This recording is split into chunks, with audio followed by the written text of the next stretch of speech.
child, we get into some things today.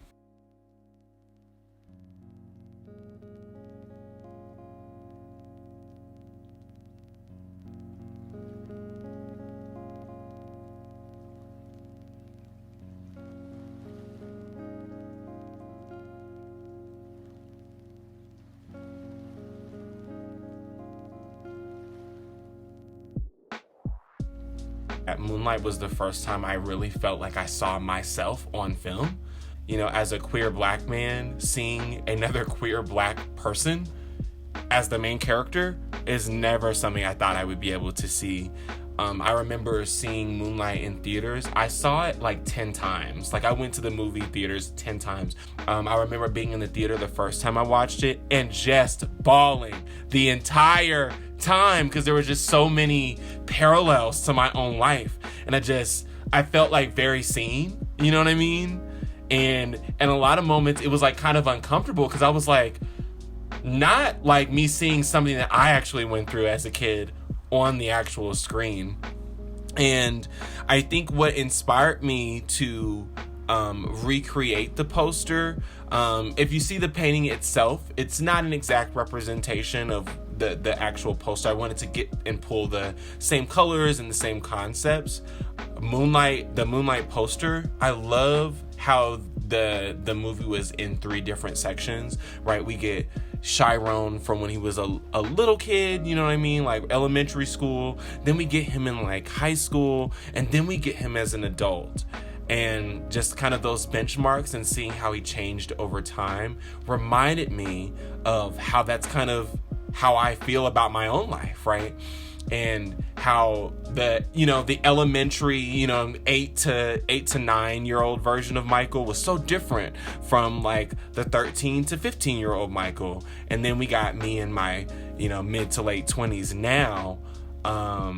It all tells a story all together. So really the painting is a painting of me, in the lens of Moonlight. And that's what really inspired me from it, because it's like split off into all those different sections, and it makes one person, but they're all different versions of the same person. And I really love that idea, and that's why I wanted to recreate it and paint it. This painting was actually the first painting I did post my dad passing away. And it's very different from all the other pieces I've done.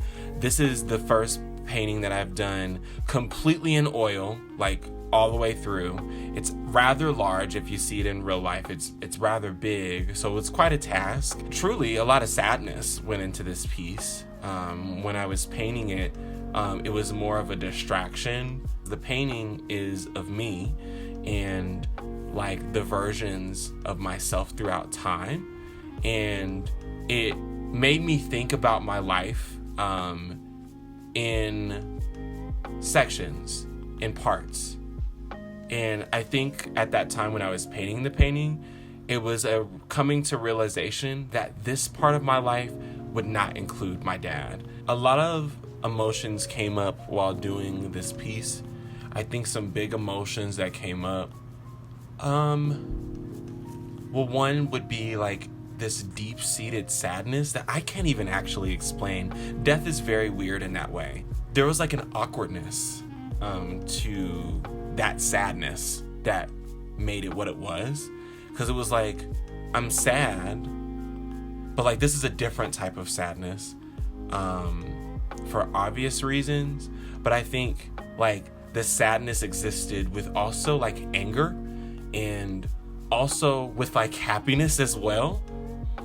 Because it came with a lot of reflection. I felt very relieved. Like there was like a peace that came with doing this painting, because it felt like a part of me I was like letting go and putting into something else. Like, you know what I mean?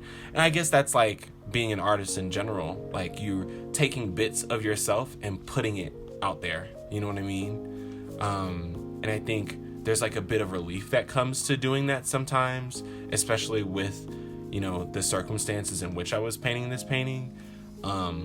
There were pieces of me that I actually did need to let go. And I'm glad that this painting represents a lot of that. I think at the end of the day, there's life still. Even in death, there's life. Even in sadness, there's happiness. Things are always things are more dynamic than we give them credit for. And I think joy is just one of those words for me that just exists, period. Me being alive is a joyful act.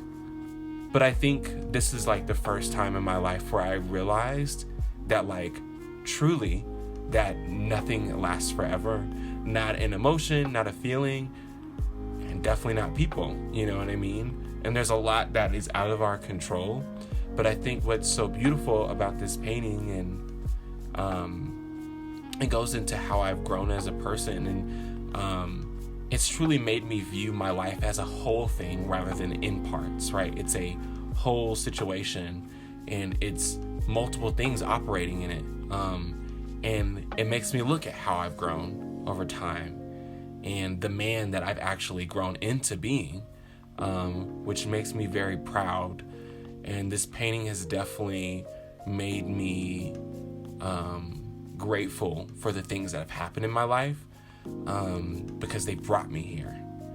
And I'm very proud of the person that is here today. And I think my dad would too.